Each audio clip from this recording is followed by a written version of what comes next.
Today on Steelers Talk, I'm going to be sharing my in-depth scouting report on new Steelers quarterback out of Ohio State, Will Howard. Before we get into it today, letting you guys know the pros, the cons, and what I think Will Howard could become as a quarterback for the Pittsburgh Steelers today. Let me know, true or false, Will Howard is Pittsburgh's Week 1 starter sometime in the next 4 seasons. So during his rookie contract, does Howard become the franchise quarterback of this team during his rookie contract? Type T if you think true, or type F if you think false. Let me know how you guys are feeling about the newest Steelers quarterback down there in the comments section.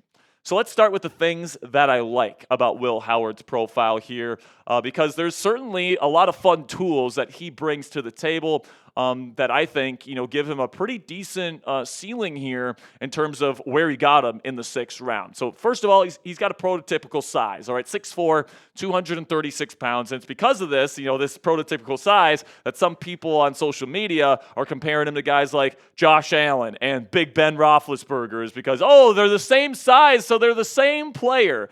And, as we'll talk about today, that's not exactly the case when it comes to Will Howard, but he does have very nice size that he brings to the table as a quarterback. And then along with that, he's a plus athlete and a rusher. Now, I won't say that he's a burner or that he's dynamic with the ball in his hands, but he is a plus athlete, and he does have a little bit of power to his game. He uses his frame to his advantage, 6'4", 236, where he's not afraid to lower the shoulder, run somebody over if need be, and he certainly has the power to deliver that punch. Along with that, size and strength as well leads to a big arm. When you really see him grip it and rip it, especially down the field, it is an impressive arm, and there's not a whole lot of limitations on it. Now, it's not super flexible. It's not like Tyler Shuck or something like that where he's going to throw sidearm or he's going to throw super off platform all the time. He's very much a kind of traditional passer in that way, where he needs a clean platform. But overall, I think that his upper body mechanics are really clean and quick, and he gets the ball out. And, I think that is a good aspect of his game, where he does have very clean and quick upper body mechanics that certainly help him out in terms of, getting the ball out fast. And, there's other quarterbacks in this class like Kyle McCord that had a little bit of a longer release, and you could certainly say Howard was the better pick because that's going to lead to less fumbles at the National Football League level and gives them that instantaneous release that you want from your starting QB. Then another thing that I really like about Howard's profile here is some of the touch that he shows on some of his passes, particularly when he's throwing to the intermediate and deep parts of the field. Howard's deep ball, when he throws it correctly and it's not a wobbler or it's not inaccurate, it's one of the most beautiful deep balls in this entire class. And, there's a lot of Steelers fans out there posting clips of some of the most impressive throws that he had at Ohio State last year. And they're right. He did have some very impressive throws. And you just want to see those a little bit more consistently. We saw some of these more touch passes, these really good throws down the field closer to the end of the season than we saw in the beginning and middle portions of the season.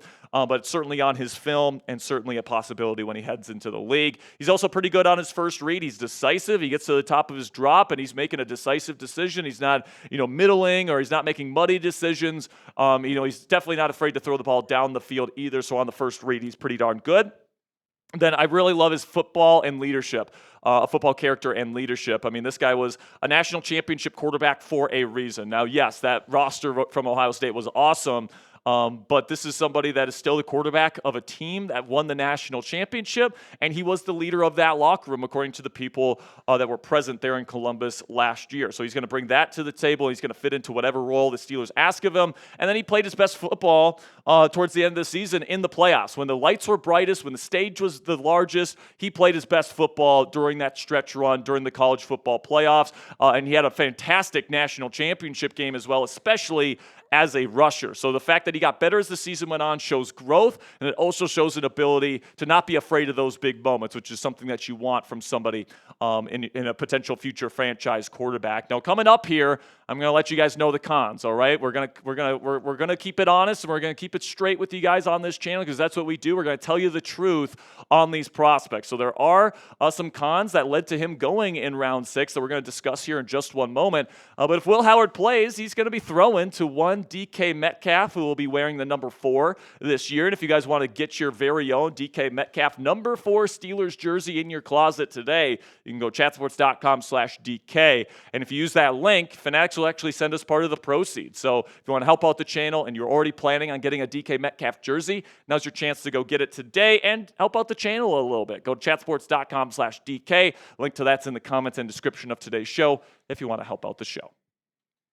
So now Howard's negatives and his cons start with his inconsistent accuracy. Now, you might be saying at home, but Jack, he had a 73+% completion percentage. Well, he also left about 7% of those throws, that should have been caught, away with spray throws to all levels of the field. I'm not even joking that, the play calling and the talent and the protection around Will Howard was so good last year. Like, if it was like a legit, maybe like number 1 overall pick level quarterback, it might have been an 80% completion percentage. It was that good of a surrounding cast.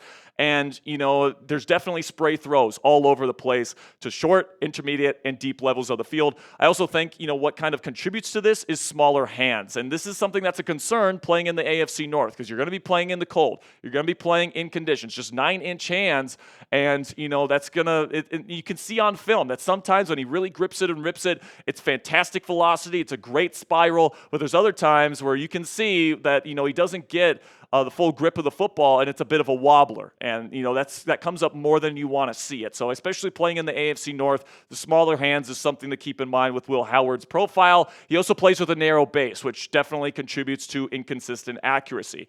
The best quarterbacks in the world, they keep that good base, whereas Howard kind of gets to the top of his drop. He brings his feet really close together, and then he takes his stride, where it's just a lot of it's kind of unnecessary movement, and that extra movement can lead to some inaccuracies when you're throwing the ball down the field. So accuracy is certainly something that's going to need to improve if he's going to get better. At the combine, he was actually getting booed because there were so many inaccurate passes when he was throwing in shorts. All right, so that's something that's going to have to get a lot better for Will Howard once he enters the league if he wants to be a starter. Then another thing that needs to get better when he gets into the league if he wants to be a starting quarterback is the secondary read processing. I think he's pretty good on his first read, but there was a lot of one read to check down or one read to run quarterbacking. Now, sometimes he would have a read where he had 2 go balls down the sideline where he was reading where the safeties were shifting, and he could go from 1 to 2 in that way. But in terms of a full field progression read, there wasn't a whole lot of that in the Ohio State offense last year to my eye.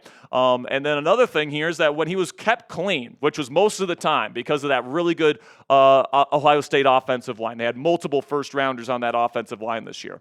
He's pretty darn good. But when, it wasn't as clean and, the pressure did get to him, the numbers drop down significantly, especially as a passer, all right? So things really need to be in rhythm and clean for Will Howard to have success, which is a very backup-y trait. The best quarterbacks in the world can handle pressure and still have success as a passer. Will Howard certainly needs to do that better in the league. He's also not a dynamic rusher of the football. He's more of a straight-line athlete where he's not going to really have a ton of wiggle, and he's not going to, really be a burner. He's more of like a 4-7 type of runner as opposed to like a 4-4 or 4-5 guy like a Justin Fields or a Jalen Milroe or a Lamar Jackson. It's still a plus athleticism, but it's more straight line athleticism. Reminds me a lot of Ryan Tannehill as a rusher. And then he's also very conservative on third down. There was a lot of times last year where he would throw a check down after his first read on third down where there was an opportunity to potentially get a first down on a secondary read. Now, maybe Ohio State was telling him, hey, Will, we're better than everybody on both sides of the football. We don't want you to throw it into super tight windows and force interceptions, stuff like that. That's absolutely possible, but I'm just saying keep a note on his film. He did consciously check it down in those types of situations, in my opinion, too much. And then the final thing here, and we alluded to it earlier, he had an elite supporting cast. And usually, when you get like a Mac Jones playing against or playing with an elite Alabama type of supporting cast, he looks like the best quarterback prospect in the entire class. And then he gets taken top 15. And then when he gets to the league, when it's a more even playing field, it doesn't look nearly as good. And Will Howard, honestly, with the kind of supporting cast that he had around him, it should have looked better than it did, in my opinion. With all the accuracy concerns, the pressure management stuff, I feel like a more pro-ready quarterback would have had even more success than Howard did in the Ohio State offense last year. Kind of to sum it up here, this is what I put in my Twitter post breaking down my scouting report on Will Howard. I think Howard's leadership, size, big arm, and touch passing, plus a plus rushing ability, are all really good traits that make this more than worth a 6th-round selection, but he will need to pair those traits with more consistent accuracy, mental processing, and pressure management if he's going to reach his potential. So my grade on him was an early day 3 grade. And so to get him late day 3 in round 6 was, in my opinion, an absolute steal. But in terms of pro comps for Will Howard, another Will here, a less talented Will Levis. Not really as rotational as Will is, but I think when you look at these two guys on film, in terms of the size, in terms of the accuracy issues, sometimes, spraying throws on film, I think that, Will Howard's arm is not nearly as talented as Will Levis, but I see a lot of Levis in his game. A mid-level comp is Blake Bortles, where, bigger quarterback with a good arm, but, kind of stiff and, decent athlete, but, overall pretty stiff thrower of the football that, had some accuracy concerns, but hey, he went to an AFC Championship game as a starting quarterback in the National Football League, but really settled in more as a backup. That's certainly something that could happen with Will Howard as kind of a mid-level comp, but if everything works out well, if he develops, the tools that he has, he could be Derek Carr. Now, he might be sitting at home saying, Jack, that's a terrible comparison. Derek Carr sucks. But it's like, we're talking about a 6th-round pick here, guys. For him to have a chance to become a legitimate starting quarterback like Derek Carr in this league, I think is something that is very good for a 6th-round selection, which makes him a great day 3 dart throw, all right? Derek Carr's been a bona fide franchise quarterback in this league for many seasons. And by the way, if the Steelers traded for him, let's say if the Aaron Rodgers situation kind of fizzles out and you get Derek Carr, I think he's a fantastic fit for the offense that Arthur Smith wants to run with the play action style, kind of upright thrower with good arm, good touch thrower down the field. Very similar profile here, in my opinion, between Will Howard and Derek Carr. So if he can hit and if he can develop the mental processing and the accuracy and get closer to Carr and some of those nuances of the game, I think that he could be a potential mid-level starting quarterback, but for me, that's kind of the ceiling for Will Howard. And no, he's not going to be Big Ben, or at least I don't think. I don't think he's going to be Josh Allen. Just because these guys are the same size does not mean they're the same quarterback, guys, all right? Like, Big Ben Roethlisberger and Josh Allen are future Hall of Fame quarterbacks. And if you're going into Will Howard's career here expecting him to be a Hall of Fame quarterback, you are setting yourself and you're setting Will up for success, all right? So I think it's a more than generous and fair thing to say that Will Howard has some starter-level traits, but it's also more than fair to say expecting him to be a Hall of Fame-level quarterback, an MVP-level quarterback, as a 6th-round pick is probably a little bit crazy, guys, all right? So I think the reality of the situation is Will's going to have an opportunity to work behind, the other quarterbacks in this room for at least a season, maybe 2 seasons,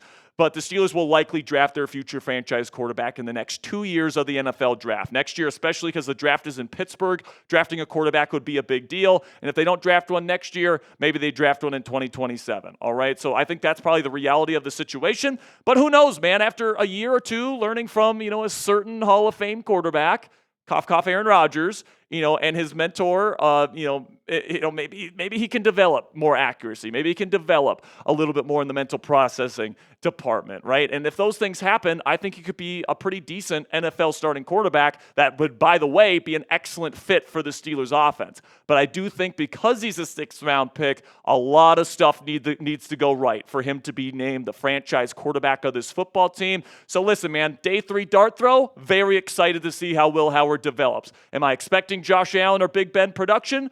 Hell no. So let me know down there in the comments section. Grade the pick of Will Howard in round 6. Give me an A, a B, a C, a D, or an F. Let me know what you guys think. For me, I think it's like a B+, A-. Guy with NFL starter traits you're getting in round 6, you hope can develop behind a really good Hall of Fame level quarterback in Aaron Rodgers and also a longtime veteran in Mason Rudolph. I mean, hey, it's worth the shot as far as I'm concerned. Make sure you click that subscribe button if you haven't already. Thank you guys so much for making it to the end of today's program. Click that subscribe button if you haven't already for more in-depth and free Steelers coverage on this channel every single day. And until next time, guys, here we go, Steelers.